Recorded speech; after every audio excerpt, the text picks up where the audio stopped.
Okay, so today, for the first time ever, I have a politician on the podcast. But back in high school, we were rivals. So he was with Gasal's Air Force. I was with Ateneo Indak. But today, we're both wearing blue. It is my honor to welcome Councilor Tol Zarcal ng pangatlong distrito ng Maynila. What's up, man? How are you doing? Thanks. I'm good. Thanks for inviting me. It's great to be here. Isang karangalan na ma-invite sa Anton on one. I've been following you a lot din. Of course, yun nga, as na-mention mo rin kanina, medyo yung history natin goes way back in high school. Yeah. Pero yun nga nakakatawan. I mean, there was a rivalry kumbaga naman, pero parang it was all really just on the day itself, di ba? Pero parang maganda during our times na nung sumasayaw pa tayo, it was a competitive rivalry, pero it was never that intense na parang it was really like parang lahat tayo barkada pa rin doon, especially sa batch natin. Yeah. Diba? It was fun. Fun days. Hanggang dance battle lang tayo. But I wanna ask though, usually when you bring up a birthday, it's always a happy thing. But I don't know, for me, my brother also, birthday niya sa March. Birthday niya March 16. So last year, the lockdown started, parang it was announced, I think March 15, basta it was the same weekend. I know that you just celebrated your birthday, so belated happy birthday. But how is it that it's your second birthday in a pandemic? Last year kasi, diba, 2020, during those times, medyo the city government was actually preparing na everyone was still so confused. Ano ba talaga tong community quarantine, di ba? At first, lang siya, community quarantine for 2 weeks. Nag-suspend tayo for 2 weeks. And it just kept changing. The name just kept changing, yeah. And dumami mga letters ng mga abbreviation and all that. And nangyari sa akin, in 2020, which was already a week after nang naka-quarantine tayo, lahat tayo medyo magulo pa ang utak ng mga tao.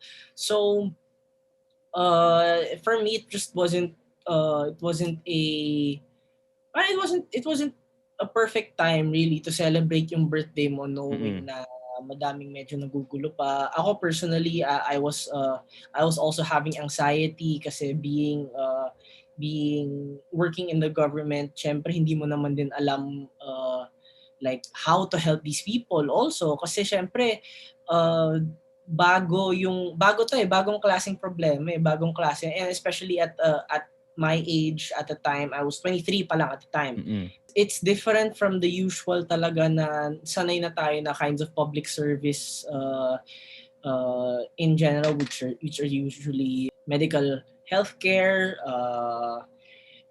usual na financial assistance for burial assistance, yung mga ganon, proper legislation, yun usually yung mga trabaho mo lang din as a before this pandemic. Pero when the pandemic came in, talagang medyo mararattle ka even as a leader.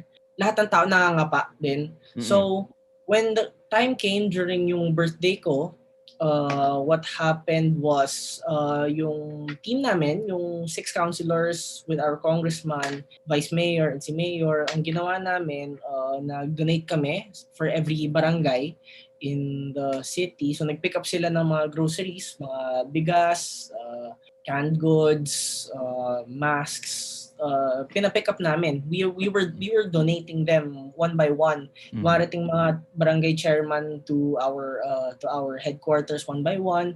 So yun, dun ko na spend yung birthday mo. Birthday ko.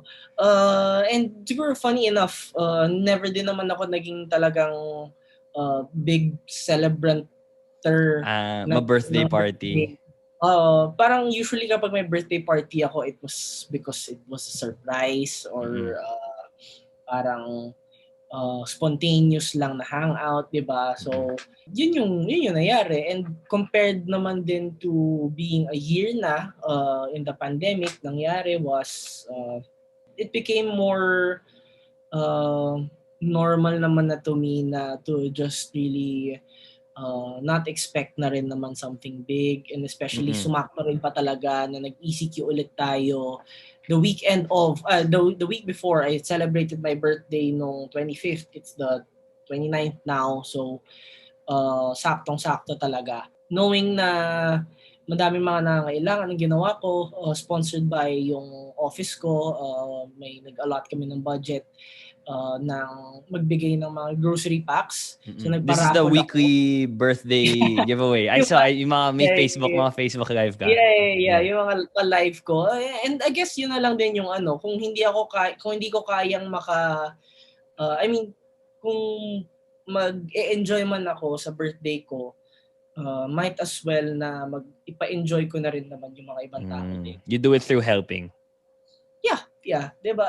It's like it's the least that we can do lang din naman as medyo we have the opportunity to, 'di ba? So as much as kaya natin makatulong, 'di ba?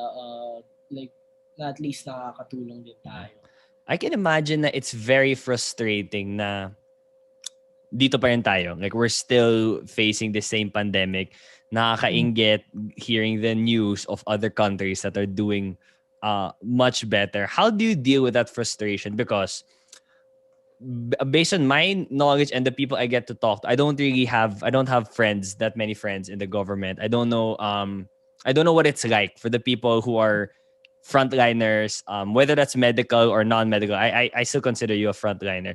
How do you deal with that frustration? Kasi kami, we would just read the news and wait. Parang wait for further instructions, try to adjust on how we can survive. But for you, that you are directly facing the problem. Ikaw nga, di ba, during sabi mo, yung mga donations, kayo talaga pumupunta, doing it yourselves. How do you deal with that na nandito pa rin tayo? You know, it's been more than a year na.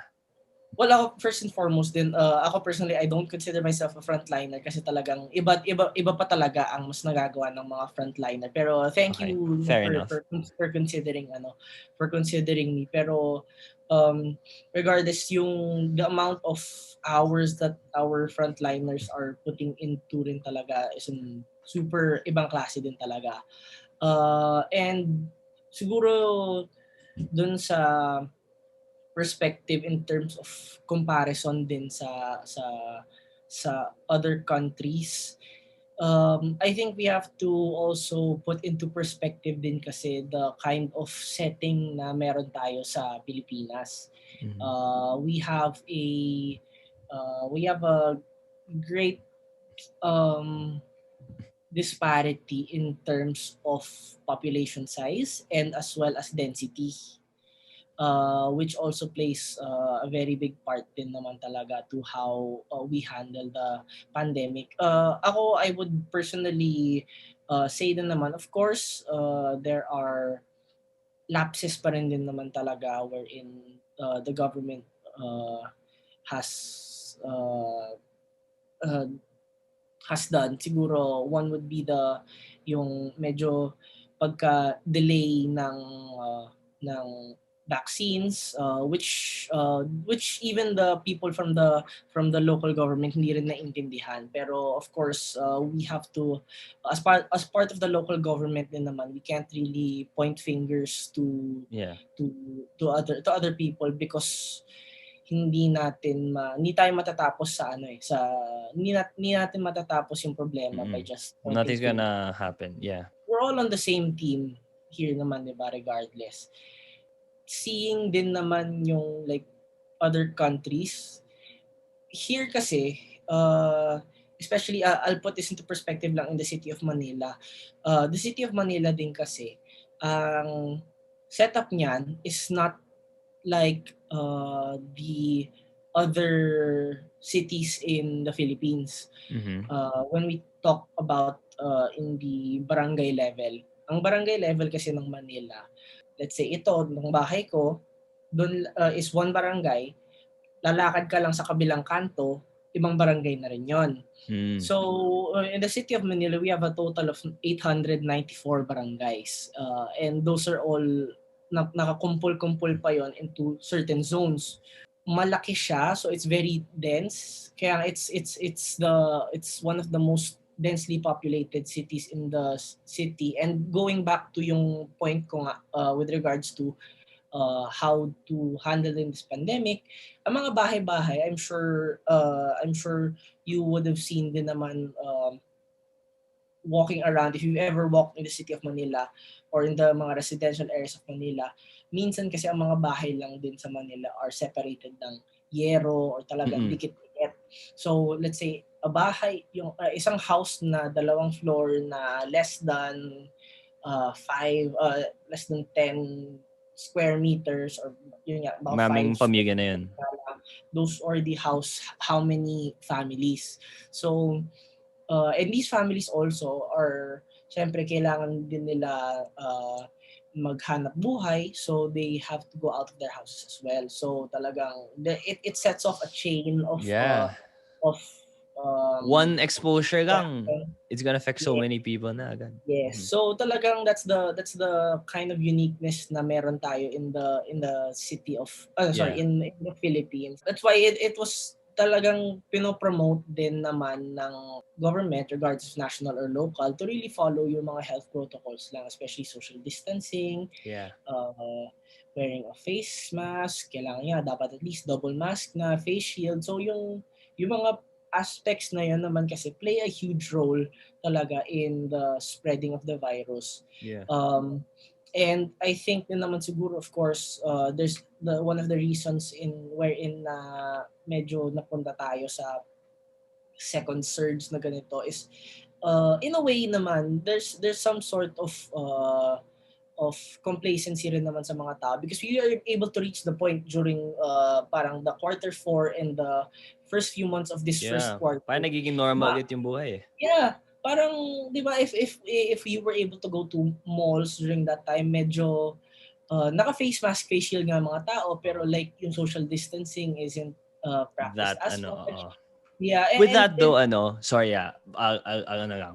With I mean, I understand nga na nagiging complacent na yung mga tao, but and it makes sense nga kung 'di ba magagat tayo na ano ba yan, they're not following.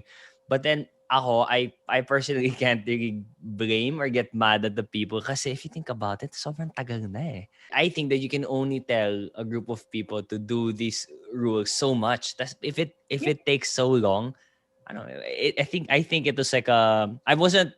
It's sad, pero I wasn't shocked. I wasn't surprised. Ano ba yan? Like, how come this is happening? Parang natural. I think human nature ang mangyayari. Of course. And the point that I was going towards din naman, of course, like we're not playing the blame game here lang din naman, pero it really takes a toll naman din talaga on us psychologically, being in this situation for so long naman talaga, di ba? It should have just been, we should have met both ways lang din talaga. Parang as part of the government, ang hinihiling lang namin is for you guys to follow the protocols. And at the same time, we're doing our best to really bring the vaccines here, to to make sure that the economy is moving, still running. Nagkakaroon tayo ng balance lang din naman. So para it's really we have to find also din naman that partnership between yung mga tao and tayong nasa government, diba? So I'm sure na a lot of people are also still disappointed and very upset na we're in season 2, 'di ba? Episode 1 of ECQ. It's just also a precaution lang din naman talaga, because we aren't the first country that had a second lockdown. If you're aware, the UK also had a second surge ng lockdown. Yeah. And the States is also still pretty bad. Yeah, these are really problems that aren't just happening lang naman in the Philippines. This is really a worldwide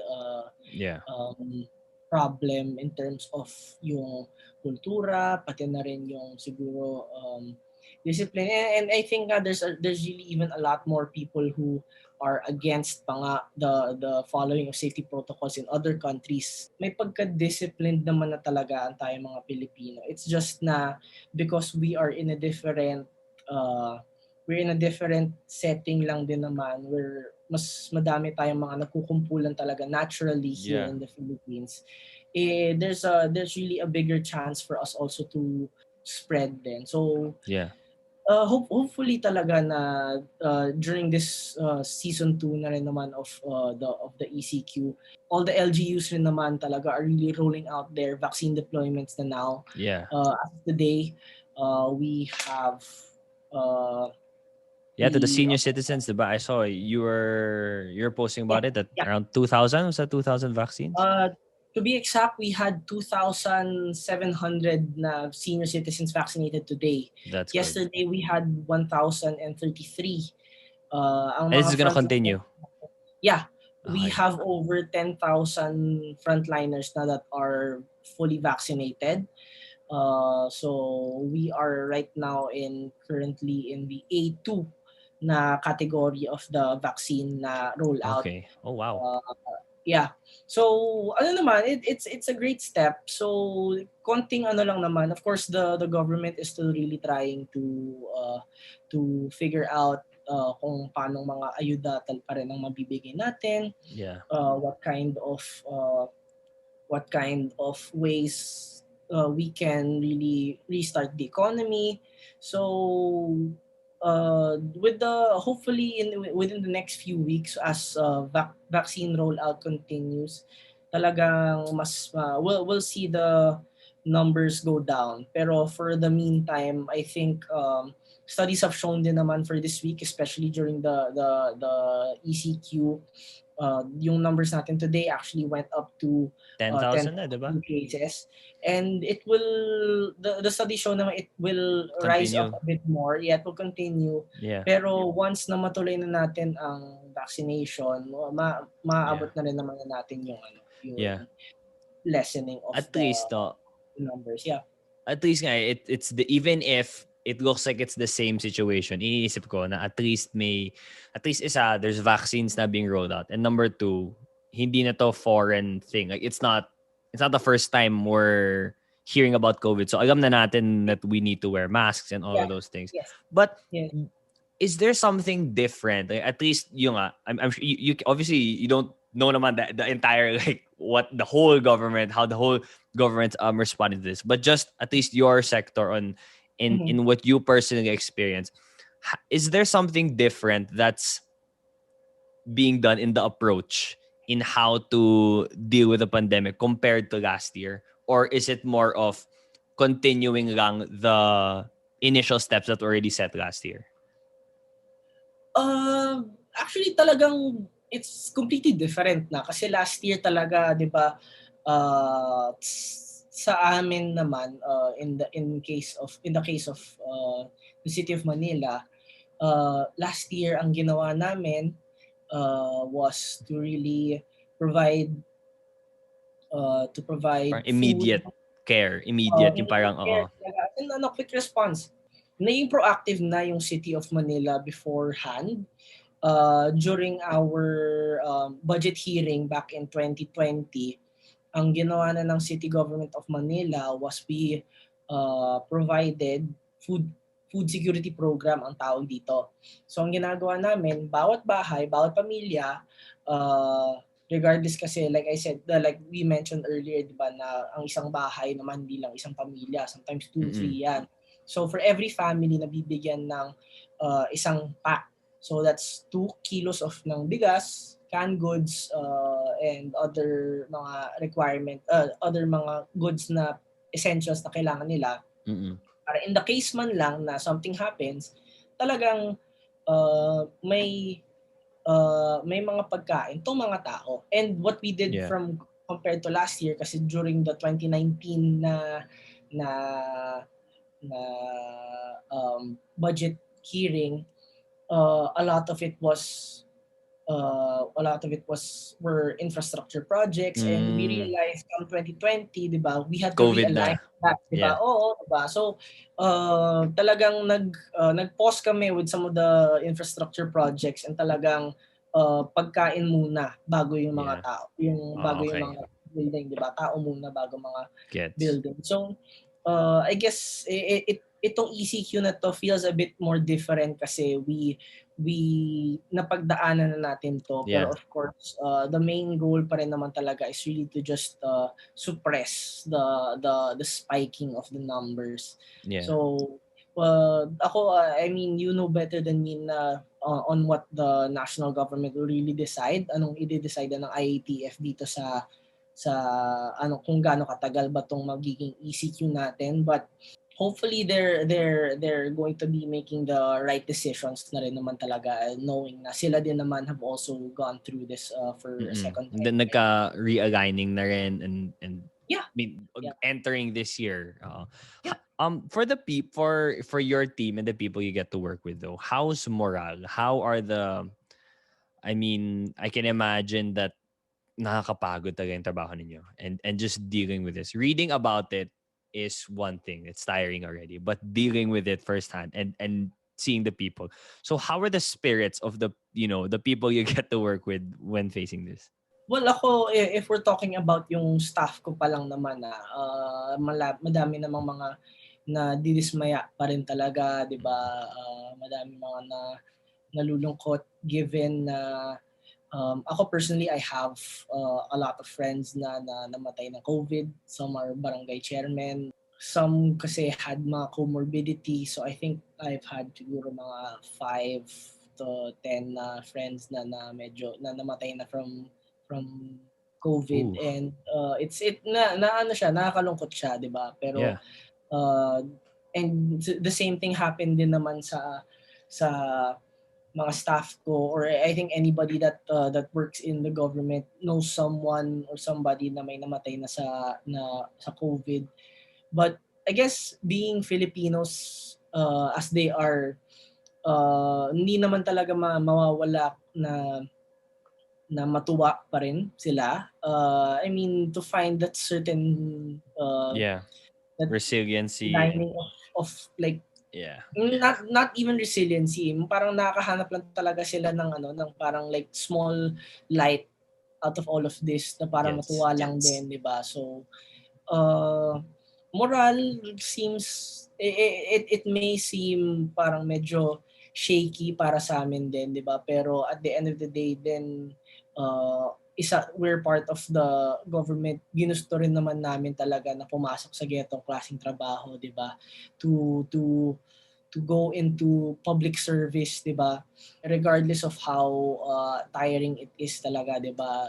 We try to show that we care about the people, and in any small or certain any small way that we can, talagang we get to show na that we are there for them. Enough about COVID muna. Let's backtrack. I want to know about your journey as in going to politics, going here. Ano ba? Punta tayo sa umpisa. What inspired you to take this career path? Siguro I can bring it back sa nung bata pa lang naman ako. Siguro for the information na lang din naman ng like mga viewers, ako ay second generation na public servant. As cheesy as it may sound siguro din, I tend to hate the word politician. Okay. Personally, and that's just my style, di ba? I know it You may prefer seem public cliche for servant. for people, di ba? Oh, I like the term na public servant better than That's good. politician. Kasi when you say kasi politician, there's such a negative connotation na napapasok na Yes. doon. Or may Parang, politics dyan. It usually no, di if you ba? say there's politics in something. For me kasi, ang philosophy ko, there is, in public service, politics is an aspect lang of public service, but it's not the actual na job that you do. Your job is to Gets. serve the people. Yung politics man na yon comes down to siguro yung behind the scenes, or yung parang strategy mo na in terms of how to properly execute or communicate yung mga vision mo sa mga tao. Politics becomes more of an academe na mentality, kaya we have a course such as political science, di ba? So yun yung naging philosophy ko. So being a second generation na public servant, di ba? I grew up seeing yung dad ko din being he was the youngest counselor back in his time. Then he became a counselor na at the age of 26. Ako I So became a talo mo counselor siya. 24, yeah. The one who holds the record for the youngest is our boss right now, pero for later naman na yan. I had a childhood na seeing na yung dad ko was a masipag na public servant to the point na medyo nakakalbo-kalbo na siya dahil sa di ba, sa Stress and pagod everything. yeah. Pero yun nga, I mean it's the path that you choose, di ba? It's a calling more than anything kasi if you don't like what you're doing, talagang hindi ka talaga tatagal din dito sa trabaho na to.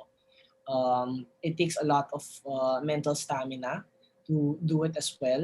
And I'm sure any other job din naman talaga takes a lot of mental stamina, and it's really it goes to it comes to the perspective lang naman talaga on how much do you like what you're doing.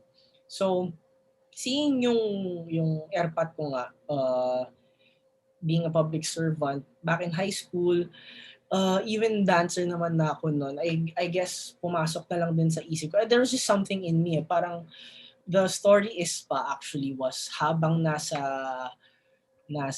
Air Force training ako at that time. Okay. Sa LSGH Air Force kasi, ang training room namin was right beside the student council office as well.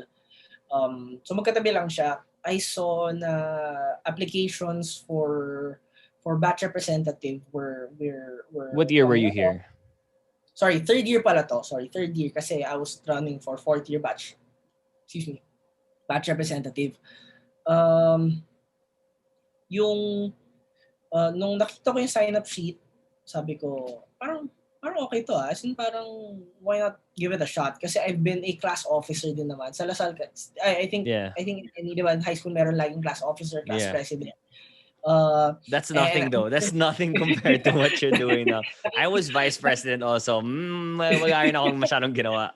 Yung nakakatawa pa dyan yung mga class president, class officer, di ba? Nami-memes na nga sila ngayon, yung mga tipong In the Pivigon.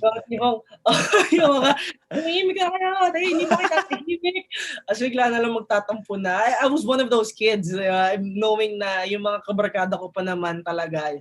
Syempre, being nakabarkada ko sila, talagang magiging pasaway sila. So, talagang natatawa lang ako when I see yung mga videos na yun ng mga class president. So, I resonate with it.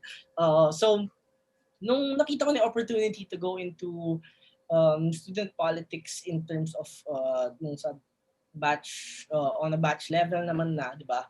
I took the opportunity. Tumakbo ako. Pero at that time din naman talaga, it didn't really feel like na politics din siya, di ba? Kasi for me, I've had experience being a class officer and being a somewhat leader in my organization, which is Air Force. And gusto ko lang naman mabigyan ng opportunity to be able to find that a deeper balance. Medyo madrama kasi yung mga seniors kapag nasa Lasal na eh. Ang goal namin always was to find unity. Diba? Parang unity within the batch. Kailangan kasi syempre, when we graduate from Lasal Green Hills, ito rin naman kasi yung tinuturo nating second home. So whenever we leave Lasal or when we graduate, we'll always have that place to look back on na tinatawag natin the place na kung saan tayo lumaki and saan tayo nag-enjoy. So yun yung platform ko. So to be able to yun yung vision ko for them to be able to offer that pagka-graduate natin. And was this something that you were planning to do? Sinabihan ka ba ng, I mean, do you see nga, looking at your childhood, may mga moments ba na parang your dad was like sort of pushing you towards here na kind of nudging you this way? It was really all on your own? Never. Hindi siya, never niya kami pinush to do anything really. Parang kung ano man yung naging hobbies namin, talagang bahala ka, dun ka na. Bahala ka, di ba? As long as you do it, as long as gawin mo siya ng 100%, di ba? And that translated over din naman. So, okay. So, to keep the story going, during yung campaign din naman noon, I was telling na rin na, di ba, parang in relating it to like politics, sinasabi ko na rin naman, meron akong kalaban noon, regardless if you vote for me or you vote yung kalaban ko, it would be a good option na rin naman regardless. Kasi parang Wow. knowing meron siya magandang track Bait record naman. naman, honor student siya, consistent honor student as compared to me na tsambahan lang na maging honor student. Okay. Yun yung, yeah, I mean, I don't think na they would go wrong with any choice. Gets. So, eventually, tsumamba ako, I won.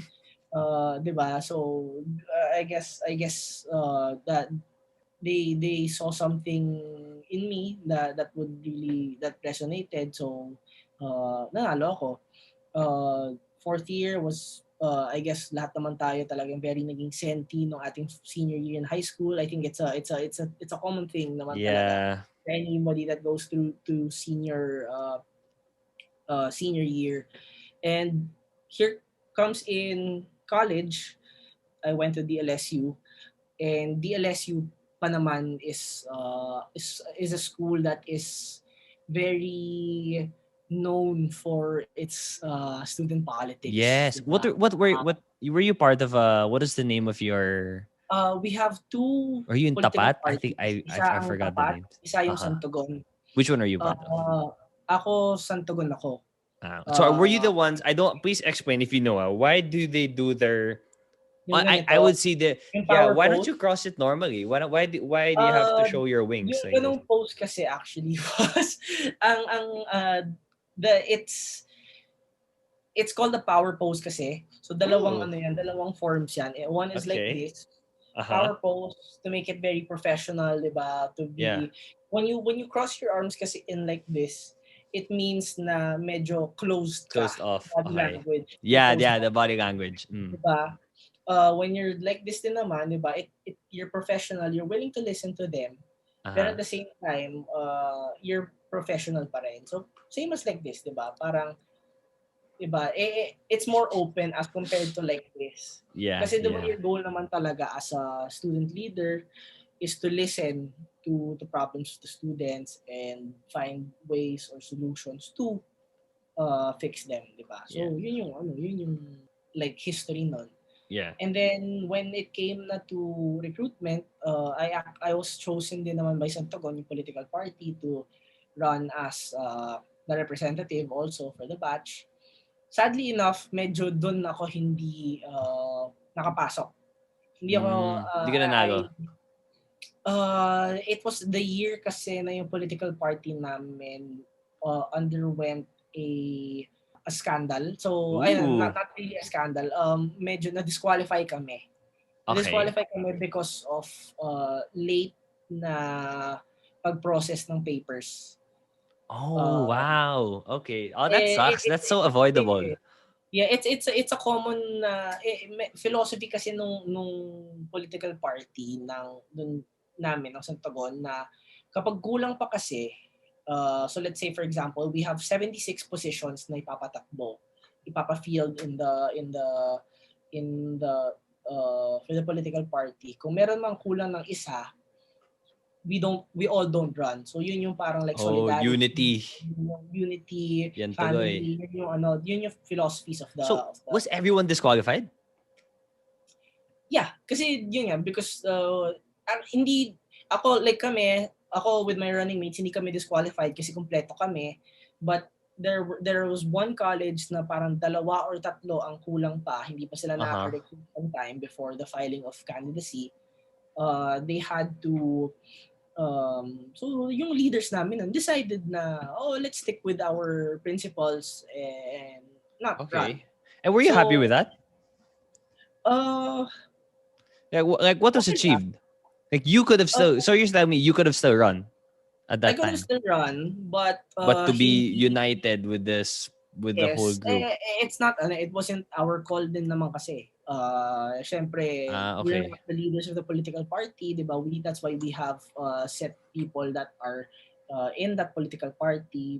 We follow and trust yung mga sinasabi din ng mga leaders na yon. So, siguro the bright thing was I only lost by 12 votes. So meaning if baka sorry, so you were still able to run? No, I didn't run, but ang kalaban ko was against abstain, 'di ba? Okay. So, abstain, my opponent won against me ng abstain by just around 12 votes. So, maybe if I was able to run, maybe You na na didn't campaign na kasi and everything. yeah, I didn't campaign na if I had Ah, the chance to be able to share yung platform ko, gets. maybe I would have maybe na naliitan ko siya or maybe I would have still lost, 'di ba? Mhm. Pero at least I would have been given able a chance na matakbo, Yeah. 'di ba? Wait, So quickly at least lang. may paraan mo. Since you mentioned na, di ba, in college there are two parties, do you subscribe to that thought na, are you a fan of there being political parties, or do you think na people should just run by themselves? For me kasi I like the idea kasi na may mga political party kasi meron na rin naman talagang set na values itong mga political parties na 'to. Okay. Yung political party that I joined was very much leaning naman din to yung mga beliefs ko, 'di ba? Medyo left of center na political compass na Okay. medyo slightly progressive pero at the same time very practical as well. So, yun yung ako I would agree with it because without yung mga visions naman na yun, mga principles din naman na yun, it really helps a lot also in being able to understand ano ba talaga yung mga kailangan ng mga tao. It's the same concept as to bakit merong dalawang malaking political parties din in the In the United States, States, di ba? yeah. Dito lang din kasi sa Pilipinas medyo we have political freedom na any political party that matches the criteria has enough members can start their own party, 'di ba? So Okay. Gets, gets, gets. yun yung parang Yeah. it's a big help din naman din talaga, especially for someone like me na medyo lumalim din talaga yung understanding ko on politics and leadership in college kasi Even if you um didn't get to win or have the opportunity to. kasi nagtrabaho pa rin naman ako sa student government. Oh, okay. Just not with an appointed, elected Not an position. elected position, Mm-hmm. appointed positions. So you get to understand din naman talaga how organizational structures work. Medyo may Okay. pagka-corporate naman siya kasi may corporate siya in the sense of Lasal kasi I mean it's Lasal medyo 'di ba known for being very corporate business minded ganun. So talaga ang Yes. sistema niya is very ganun very unilateral. Pero yung maganda rin doon, at least it was able to help me build habits as to ano ba ang magandang sistema to be able to direct yung mga concerns ng mga tao to the governing body. It's really so different naman na now to where my work is now na nung Lasal siguro ang yung population namin na tinutulungan was like around 1.5, di ba? As compared to now, ang total population ng 3rd District of Manila pa lang is around 70,000 na people. So you started in school with these student council positions. Tas tuloy na siya. What is it that made you stay? Like, what specifically about the job? Do you know what's your favorite part about it?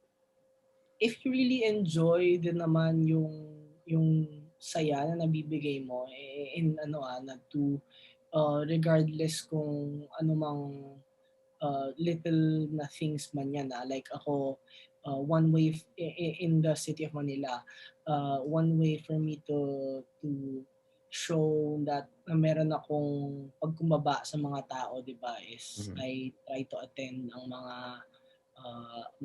patay, mga lamay, 'di ba, ng mga tao. I guess sometimes nakikiramay ako sa kanila and yung konting pagbisita lang naman na yun talagang already warms their heart so It much has a big because effect na. it has a big effect naman na kasi syempre it shows that there is genuine care para sa mga taong doon sa like constituency mo, 'di ba? Yung mga taong Yeah. sinuserve mo. And the same thing goes din naman sa whenever you go around giving out basic na mga necessities such as siguro mga medical, mga gamot. If there are mga people that donate to our office, yung mga gamot na yon binibigay ko sa mga nangailangan. Like if they go to our office and ask for like let's say kailangan namin ng gamot para sa high blood, I give those. Yung mga ganong klaseng bagay na like kahit slight gratification man lang, it already plays a huge role into to keep you going din.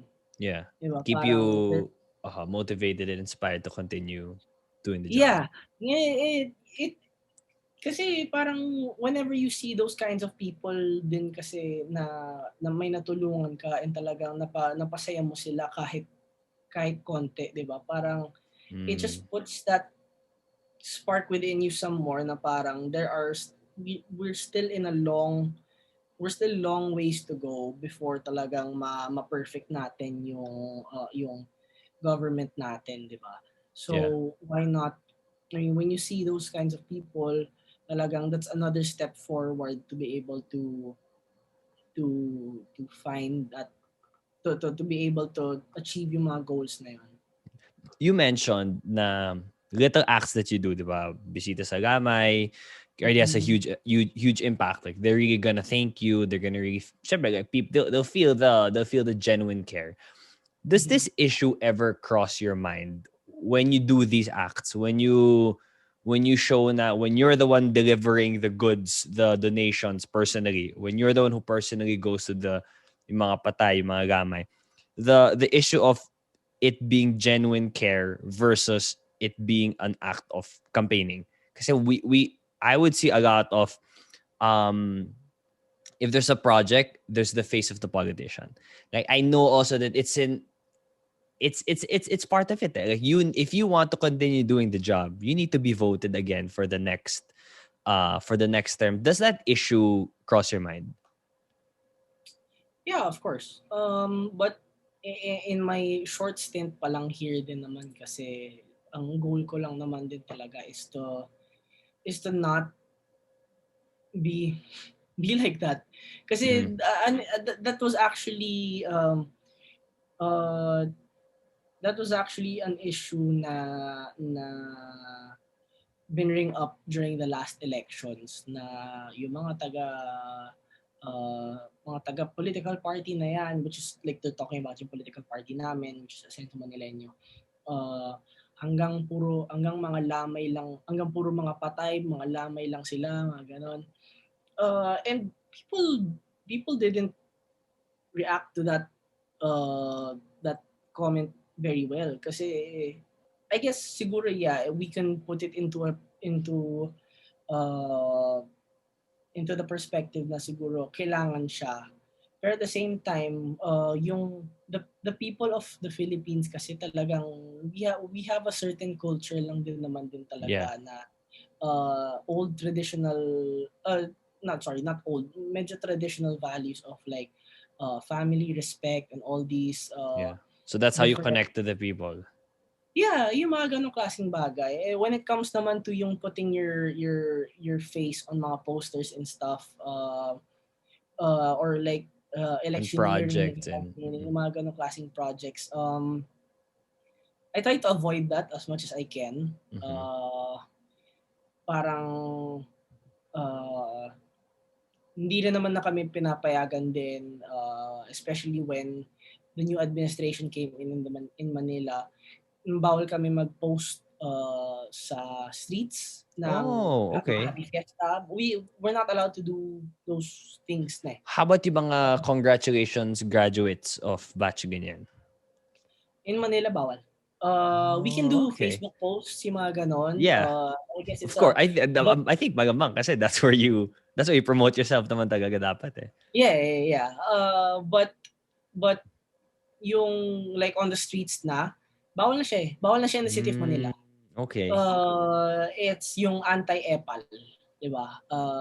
We don't we try to avoid putting our names on everything. We sometimes lang we just put we put the names of the office, just in the form of transparency lang din talaga. Na Yeah. saan ba to nanggaling? Like for And it's being example, followed. Sorry, yeah, this like anti-EPA, it's really being followed. yeah, if you were able to go to yung Black Nazarene na celebration back in 2019 and 2020, sorry, 2020 pala, bawal. As in lahat ng mga lumabas na kahit mga barangay chairman na Viva Nazareno, pinatanggal lahat. Mga Oh, ganun. okay. Yeah. Oh, that's good. Yeah. And yung like, ako naman, like for example, dun sa um, mga declogging, disinfecting program, it's sponsored by my office. So we put it lang din there to show that it was a project from our office, it came from our budget para hindi nagtataka rin ng mga tao kaninong pera, Yeah. saan ba napupunta rin yung mga pera din Oo. namin. Like you We have a show, budget. Okay. Gets. It's yeah, really yeah, going diba? somewhere. So it's not just, diba, like not going to our pockets if that's what people think, diba? Yeah. Oh, okay. This connected to that, the budget, the money, where it goes. I have to ask this one though. I understand that you work in Manila, so you do get to work with Mayor Isko Moreno. I've seen that he endorsed different brands, and the news says I saw Inquirer.net said that he said that 5 million pesos from Bego and Pascual Lab, it went to the Cotabato earthquake victims. Mm-hmm. Jag Jeans, it went to Philippine General Hospital. The 2 million from Novo Hair went to the Taal victims. And Mm-hmm. I personally think, okay, that's good. I mean, if you're gonna earn money if you're gonna get this money from big brands, it's good that you donate it. But then, where my concern lies is that if it's against the law, na Section 90 nga, it says that all governors, city, and municipal mayors are prohibited from practicing their profession or engaging in any occupation other than the exercise of their function. So generally, you can't endorse. What's the story behind this? What happened here? If uh we go back to the beginning din naman talaga, during the time ng turnover of administration din kasi, 'di ba? Mm-hmm. The city of Manila was in debt from the past na mayor that they came Okay, from. so that's the context. So, because of yung debt na naiwan din naman sa City of Manila, the City of Manila, kasi ang LGUs kasi can still work as like a company din naman talaga, di ba? We all are subject to to revenue, and kailangan kumita din naman ang city in order to be able to provide programs para sa mga tao. Ginawa ni Mayor to, what he said during our executive legislative agenda with the ILG was a marketing campaign. Mm-hmm. Yung mga pera, yung mga Sorry, pera marketing for, as the in, city. marketing the Yung, city. mga, Okay. yung those promotions that he did went to the city, hindi niya kinuha yon, and Mm-hmm. he used those funds for them to go to yun nga, yung mga nangangailangan sa Yeah. Cagayan, yung mga kung saan man na kailangan. So that was really the background as to all that. Because we were put into debt, it would take forever also kasi din naman talaga para mabawi din yung debt na yon. We needed to take action. The city needed to take action na kaagad. Paano ba natin magagawa na magkaroon ng budget pa ang City of Manila? Yeah. So that's just one of that's the reason as to bakit meron siya mga promotions din naman na ganun. Yeah. Okay. That makes sense. It's just, I like, personally, if I could give my personal opinion on that, it's okay. That's good, diba? Na there was a need, you needed funds. Here was the solution, which is you do these endorsements, you get to solve that problem. But then, yun nga, it still goes against the rules, eh. Even if the intention was good, even if it was for a good cause nga. How do you sort of I don't know if the terms justify. How do you?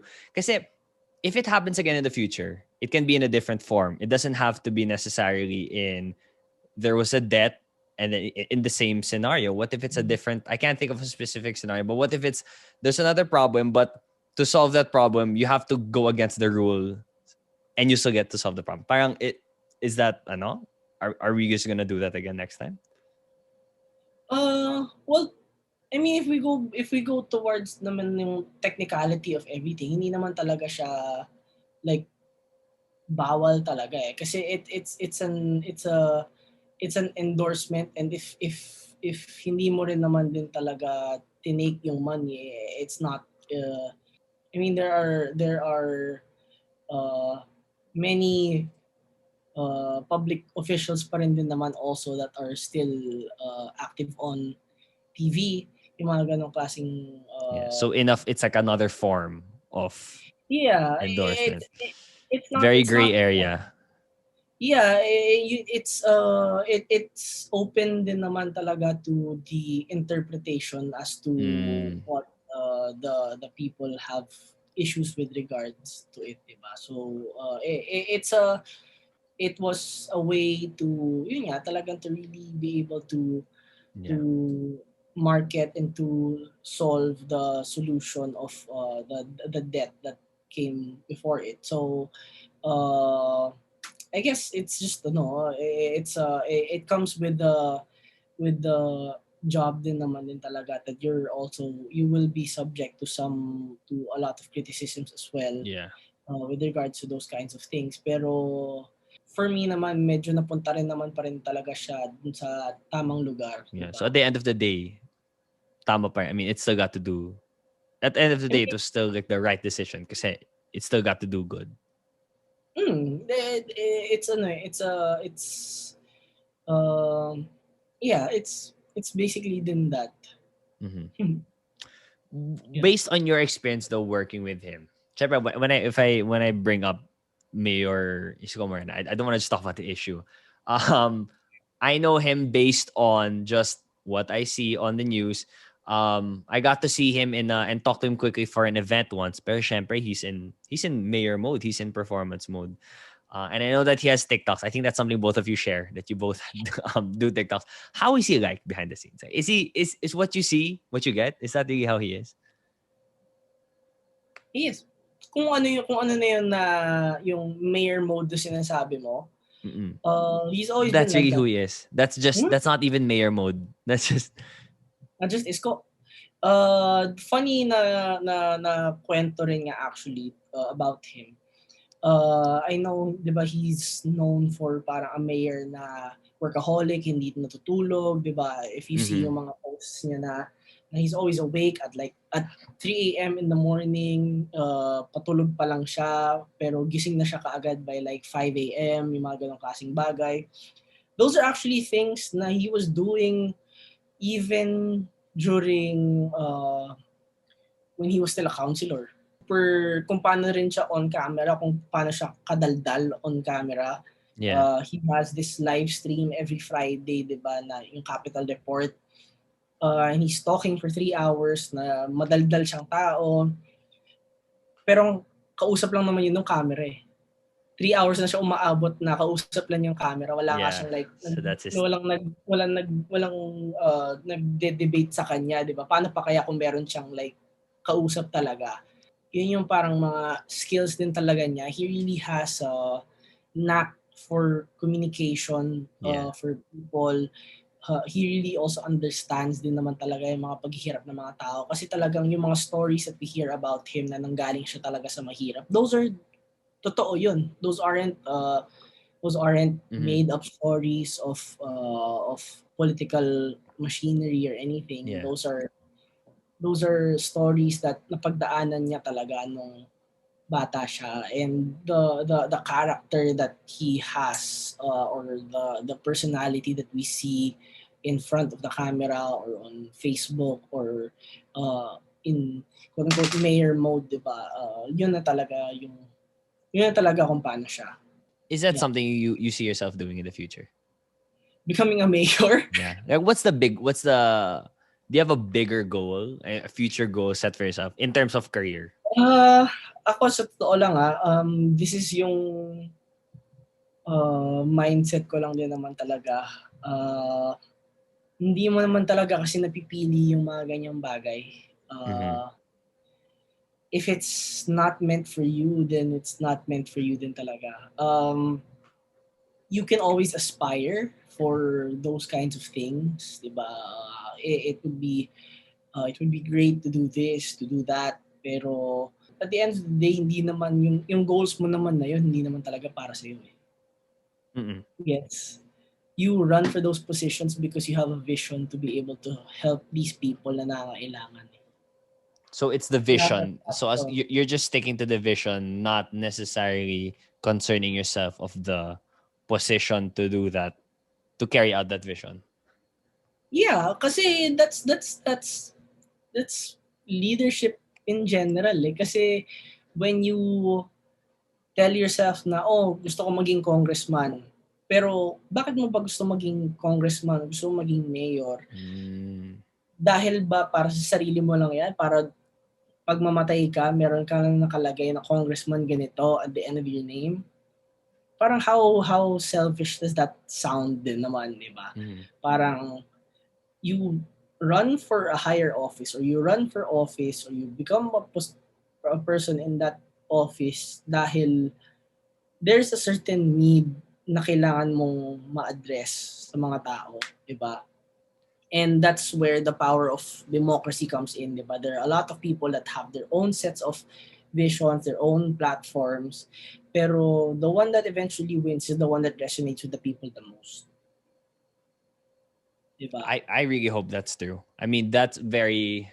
I'd like to agree with you, and I really believe that. I mean, that's very ideal, but I hope, that's all I can say. I hope nga that it's the one that resonates with the people. Kasi alam mo naman, you more than me would know how these things go. But then how about I just want to ask if you're open to it, being the president in the future. I mean, like I said, destiny yan eh. Diba? You believe in destiny? Yeah. I mean, so a lot of people aspire to be president, di ba? Pero talagang, ano ba talaga yung odds natin sa mga ganung bagay? Yeah. I believe na as much as I am a data person na that thinks about yung mga probabilities of mga ganitong klaseng bagay, yung mga probabilities that are small na mga ganong klaseng bagay, there's some sort of spirituality that comes into it na you have to believe na lang din in destiny. Diba? You just have to keep doing what you believe in, and kapag tama siya, I mean, it's gonna happen if it's gonna happen. Yeah.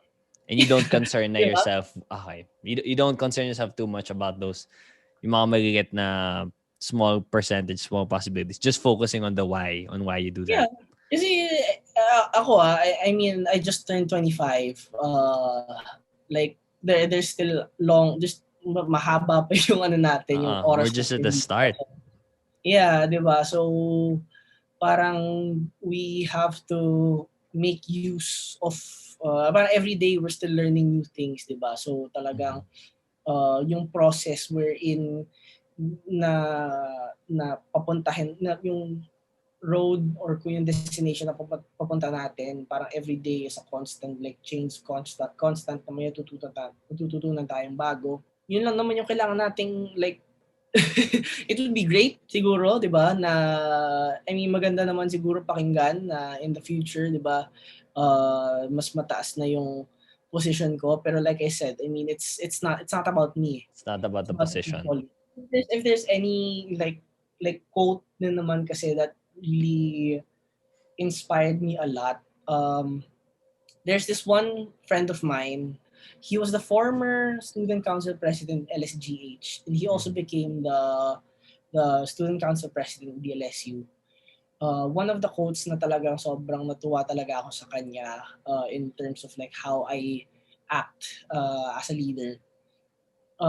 Ang sabi niya, and this is coming from someone that was in college na hindi pa nga ganun ka-wise. Ang sinabi niya, when there's too much politics, it leaves no room for leadership. So, yun yung kailangan mo lang din matandaan, di ba? There is always, we all get too concerned within the politics of things, di ba? Pero regardless din naman of the way we go about itong mga daily struggles natin, finding kung ano ba yung nagugustuhan ng mga tao, pangangailangan ng mga tao. It boils down to yung leadership na kaya mong magawa, di ba? Sometimes we get too caught up in the politics of it all, in the entertainment of it all, the showness ng itong lahat, di ba? At the end of the day naman, I'll relate it na rin naman to like a quote from yung book ni Barack Obama, A Promised Land, which I just finished reading recently. And this is not verbatim, di ba? Parang for leaders that go into public service naman din talaga, isa lang din naman talaga yung pinaka gusto ng mga tao eh. It's just na they don't want to be filthy rich. Diba? This is the common person na. They don't want to be filthy rich. They just want to be able to work and be able to provide for their family, to be able to find a good home, knowing na yung work nila gets them proper healthcare, and yung napag-ipunan nila goes into their children as well. The common everyday people don't really aspire talaga to be millionaires sometimes.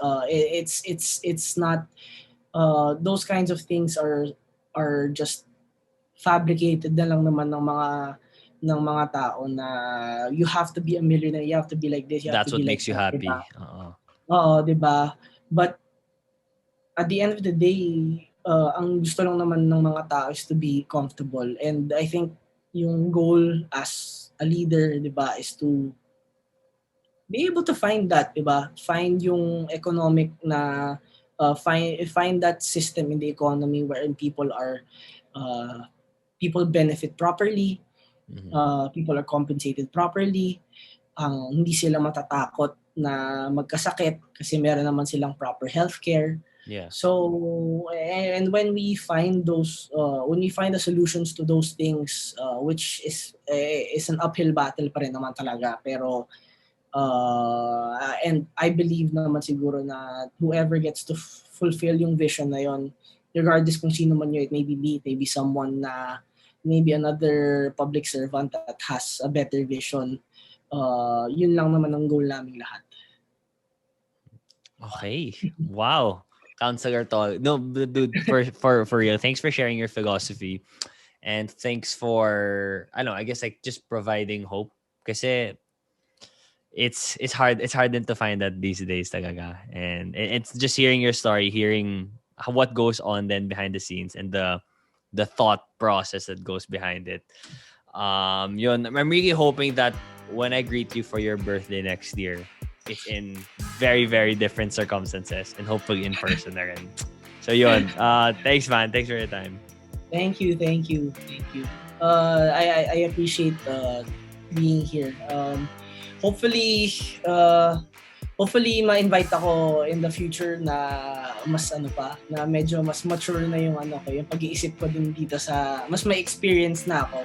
Hopefully may mga nakikinig na future na public servant din dito, 'di ba? Na ma-inspire ko din.